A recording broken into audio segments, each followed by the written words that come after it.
भगवान बुद्ध को जानने की इस श्रृंखला में जिसमें हम त्रिपिटक का श्रवण कर रहे हैं, विनय पिटक, सुत्त पिटक और अभिधम पिटक।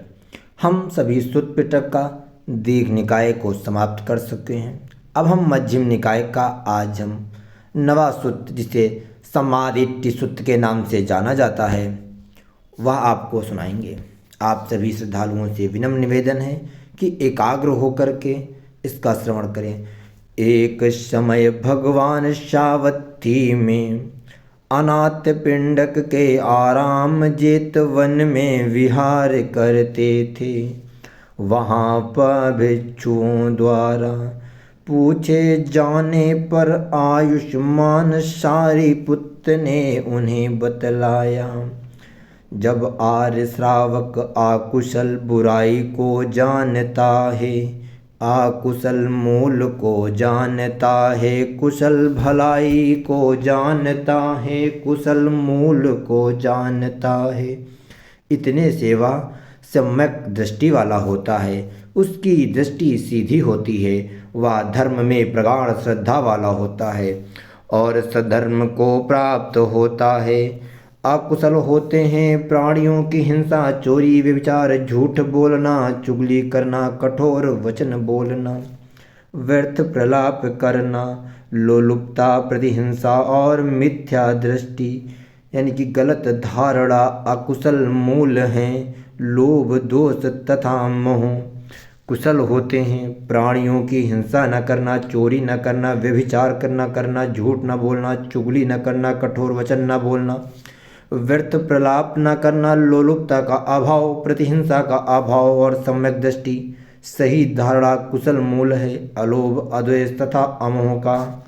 जब आर्य श्रावक इस प्रकार अकुशल, अकुशल मूल, कुशल तथा कुशल मूल को जानता है, तब वह राग अनुशय को प्रहार कर, प्रतिहिंसा अनुशय को दूर कर, अस्मि मैं हूँ इस दृष्टिमान अनुशय का समुच्छेद कर, अविद्या को नष्ट कर, विद्या को उत्पन्न कर, इसी जीवन में दुखों का अंत करने वाला होता है।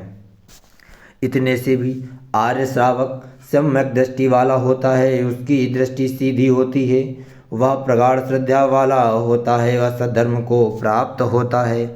तदंतर आयुष्मान सारिपुत्र ने भिक्षुओं के लिए अन्य धर्म पर्याय भी प्रस्तुत किए, जिनसे आर्य श्रावक सम्यक दृष्टि वाला होता है। ये पर्याय है: जब वह प्रज्ञापूर्वक आहार का समुदय, आहार का निरोध तथा आहार का निरोध कराने वाले मार्ग उपाय को जानता है। जब वह प्रज्ञापूर्वक दुख का समुदाय, दुख का निरोध तथा दुख का निरोध कराने वाले मार्ग को जानता है। जब वह प्रज्ञापूर्वक जरा मरण का समुदय, जरा मरण का निरोध तथा जरा मरण का निरोध कराने वाले मार्ग को जानता है। जब वह प्रज्ञापूर्वक जाति, जन्म, जाति का समुदय, जाति का निरोध तथा जाति का निरोध कराने वाले मार्ग को जानता है। जब वह प्रज्ञापूर्वक भव का समुदय, भव का निरोध तथा भव का निरोध कराने वाले मार्ग को जानता है। जब वह प्रज्ञापूर्वक उपादान का समुदय, उपादान का निरोध तथा उपादान का निरोध कराने वा मार्ग को जानता है। जब वह प्रज्ञापूर्वक तृष्णा का समुदय, तृष्णा का निरोध तथा तृष्णा का निरोध कराने वाले मार्ग को जानता है। जब वह प्रज्ञापूर्वक वेदना का समुदय, वेदना का निरोध तथा वेदना का निरोध कराने वाले मार्ग को जानता है। जब वह प्रज्ञापूर्वक स्पर्श का समुदय, स्पर्श का निरोध तथा स्पर्श का निरोध कराने वाले मार्ग को जानता है।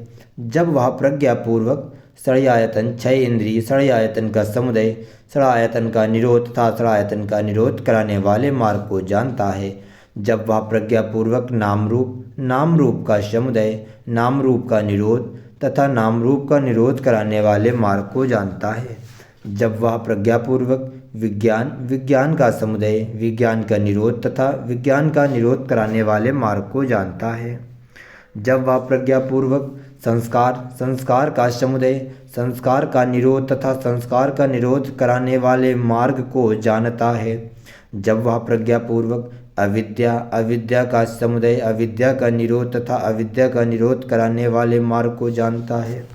जब वह प्रज्ञापूर्वक आश्रव का समुदाय यानी कि चित्तमल का निरोध तथा आश्रव का निरोध कराने वाले मार्ग को जानता है, यह जो सारे मार्ग बतलाए गए हैं यही अष्टांगिक मार्ग ही है, अर्थात सम्यक दृष्टि, सम्यक संकल्प, सम्यक वचन, सम्यक कर्मांत, सम्यक आजीव, सम्यक व्यायाम, सम्यक स्मृति और सम्यक समाधि। अब हम भगवान बुद्ध के सुत्त पिटक का मध्यम निकाय का 10वां सुत्त, जिसे सतिपट्ठान सुत्त के नाम से जाना जाता है, इसका श्रवण करेंगे। एक समय भगवान कुरुक्षेत्र में कुरुओं के निगम कम्माश धम्म में विहार करते थे।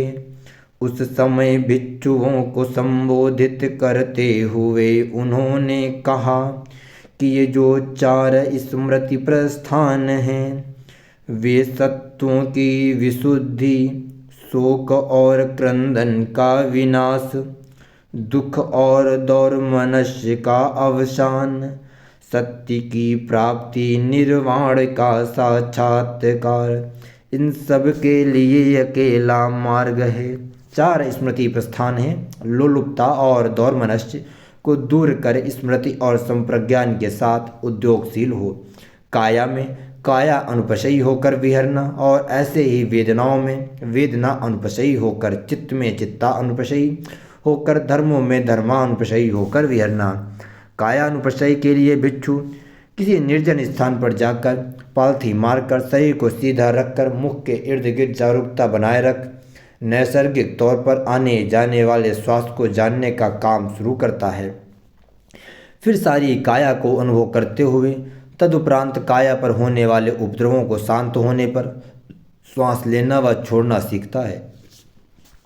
इस प्रकार काया के भीतरी अथवा भीतरी और बाहरी दोनों प्रकार के भागों में कायानुपासना करता हुआ विहार करता है।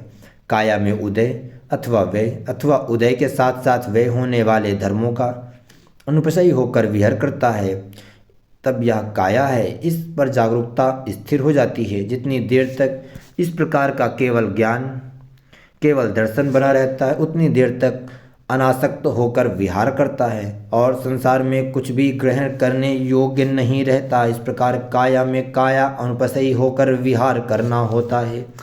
फिर केवल बैठे बैठे ही नहीं, चलते फिरते, खड़े रहते, लेटे लेटे अथवा शरीर की अन्य अवस्थाओं में भी इन अवस्थाओं को यथाभूत जानते हुए कायानुपासना की जाती है। और फिर इसमें भी आगे बढ़कर हर प्रकार की शारीरिक क्रिया में संप्रज्ञान बनाए रखकर कायानुपासना करनी होती है। शरीर के भीतर अशुचि यानी प्रतिकूल विषयों को आलम्बन बनाकर उक्त प्रकार से कायानुपासना करनी होती है। वेदना अनुपासना करते समय भी वेदना अनुभव है, सुखद दुखद अदुखद असुखद सामित निरामित, उसे प्रज्ञापूर्वक यथाभूत जानना होता है। और पूर्वत भीतर बाहर सर्वत्र उदयवे की अनुभूति के साथ विहार करना होता है, जिससे जागरूकता स्थिर होकर के केवल इसी बात का ज्ञान अथवा दर्शन प्राप्त हो, यह वेदना है। चित्तानुपासना करते समय जैसे भी चित्त की स्थिति हो, राग युक्त राग विहीन, द्वेष युक्त द्वेष विहीन, मोह युक्त मोह विहीन इत्यादि, उसे प्रज्ञापूर्वक यथाभूत जानना होता है। और पूर्वत भीतर बाहर सर्वत्र उदयवे की अनुभूति के साथ विहार करना होता है, जिससे जागरूकता स्थिर होकर केवल इसी बात का ज्ञान अथवा दर्शन प्राप्त हो, यह चित्त है। धर्मानुपासना करते समय भी चित्त में जागने वाले धर्मों की जैसी जैसी स्थिति हो, उन्हें प्रज्ञापूर्वक यथाभूत जानना होता है।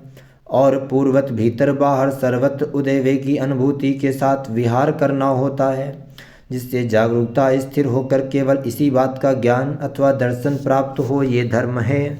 निवृणों की धर्मानुपासना करते समय प्रज्ञापूर्वक यह जानना होता है कि इस समय निवरण है अथवा नहीं है, अथवा उत्पन्न हो रहा है अथवा इसका प्रहारण हो रहा है, अथवा प्रहार हुए हुए अब पुनः उद्भव नहीं होता है, निवरण है।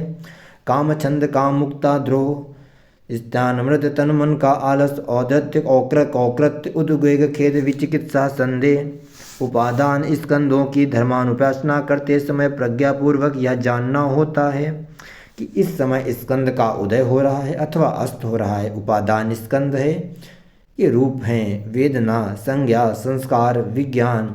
आयतनों की धर्मानुपासना करते समय प्रज्ञापूर्वक यह जानना होता है कि यह भीतर का आयतन है या बाहर का आयतन है, यह दोनों के संसर्ग से होने वाला संयोजन है, यह विद्यमान संयोजन की उत्पत्ति है या उत्पन्न हुए संयोजन का प्रहारण है, और यह प्रहार हुए हुए संयोजन का अब अनुभव है।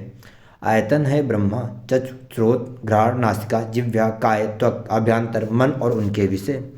बोधांगों की धर्मानुपासना करते समय प्रज्ञापूर्वक यह जानना होता है इस समय बोधांग हैं अथवा नहीं, अथवा उत्पन्न हो रहा है अथवा भावित होकर परिपूर्ण हो रहा है। बोधांग है स्मृति, धर्म विचय, वीर, प्रीति, प्रसब्धि, समाधि, उपेक्षा। आर्य सत्यों की धर्मानुपासना करते समय प्रज्ञापूर्वक यथाभूत यह जानना होता है कि यह दुख है, यह दुख का समुदाय है, यह दुख का निरोध है, यह दुख निरोध का उपाय है। तत्पश्चात भगवान ने स्पष्ट किया है कि दुख, दुख का समुदाय, दुख का निरोध और दुख निरोध का उपाय, इनसे क्या अभिप्राय है। संक्षेप में पांचों उपादान स्कंध ही दुख है। बार बार राग जगाने वाली तृष्णा दुख का समुदाय है। इसी तृष्णा का सर्वथा निरोध दुख का निरोध है। और आर्य अष्टांगिक मार्ग सम्यक दृष्टि, सम्यक संकल्प, सम्यक वचन, सम्यक कर्मांत, सम्यक आजीव, सम्यक व्यायाम, सम्यक स्मृति, सम्यक समाधि दुख निरोध का उपाय हैं।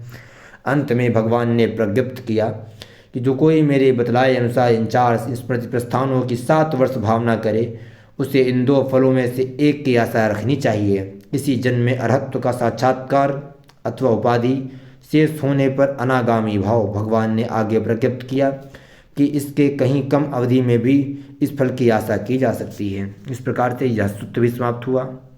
अगला हम नया अध्याय, जिसे सिंहानाद वज्ञ सूत्र के नाम से जाना जाता है, उसका श्रवण करेंगे।